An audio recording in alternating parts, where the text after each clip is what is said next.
jealous. Now here's the question: do you pop in all the flavors at once, or do you go one at a time? All the flavors at once. Because you know the buttered popcorn one, but that can be a little overwhelming, I think, if you still have that. Especially with the dried apples. Yes, that's true. Hannah Storman, Josh Elliott with you. Happy to be bringing you the 122nd Tournament of Roses Parade, and a very important part of the tradition, along with the gorgeous floats and the beautiful horses that we'll be seeing later on, are the bands which come from far and wide. This is the Salvation Army Tournament of Roses Band, marking their 91st year in a row here in Pasadena.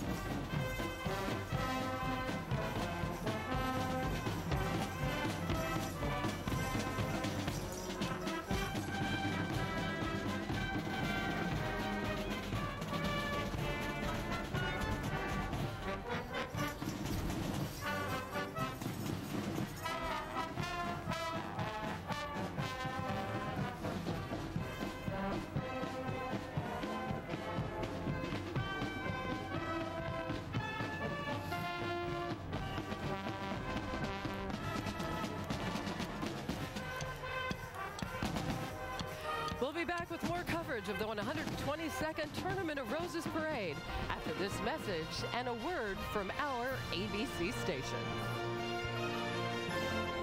He has teddy bears. Yes, I do. Known and recognized around the world for their acts of kindness and goodwill all year long, the Salvation Army.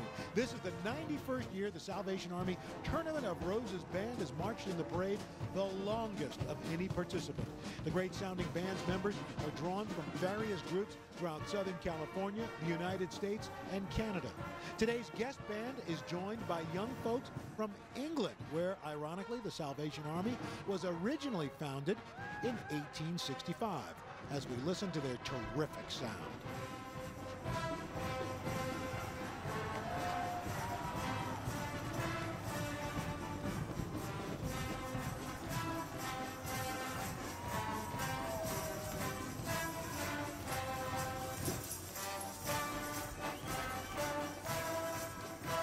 Formed specifically for the Rose Parade and making their second appearance. Jacket.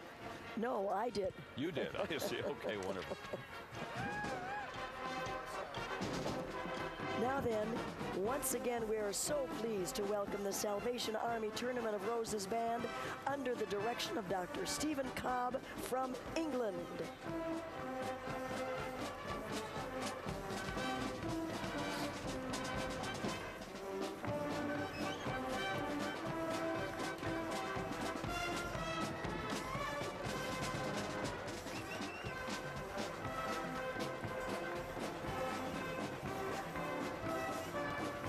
I think I saw Meredith Flynn, daughter of Tournament of Rose Chief Operating Officer Bill Flynn.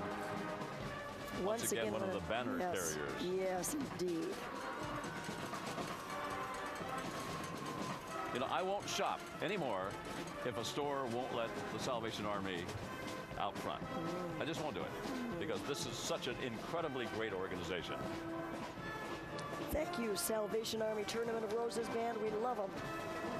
Okay, this group is its Rose Parade debut last year, and they're the region. Now, our next float is called Building Communities, Bridging Continents, and it's brought to you by Rotary International. Rotarians out there, this is your float, Jamie, right? They do some great work, these guys, and I've got to say, every country's represented just about. USA, UK, Australia, Mexico, Canada, Korea, India, Africa, those beautiful bears surrounding the whole area there. You might notice the front bear. If you get up close and have a look at that fur, it's actually curled palm fiber to create his fur. It is really beautiful and so realistic. They've put a lot of effort into this. Just on the side there, in fact, there's an Australian koala bear right in the center there, which is pretty beautiful. That's got to mean a lot to you. Yeah, it does. It was nice to see one of my little Aussie mates there, and actually they've used Ming moss to create the fur for the koala bear, which I thought was pretty interesting. And the bases of the feet of these are artichoke fur. which I thought was really... Wait a minute, Yeah. artichoke fruit? Yeah. Well, it's kind of like a, you know, it's a little fluffy thing around the flower. good Very to know. interesting. Okay.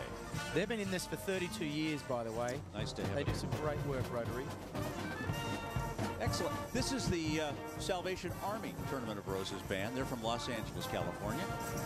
Look at them, resplendent in their red there. 170 total members, and their bandmaster is Kevin Larson. And New Year's Day on HGTV is even better this year, because right after the Rose Parade that you're watching now, you're going to get your first look at the HGTV Dream Home 2011. It's a modern alpine lodge. It's set in Stowe, Vermont. It is absolutely picture perfect and could be yours. Stay tuned. Right after the Rose Parade, see how you can win the HGTV Dream Home for 2011. Stowe, Vermont. Man, oh man, I'd love to be there doing skiing. Beautiful home. Wait till you see our float.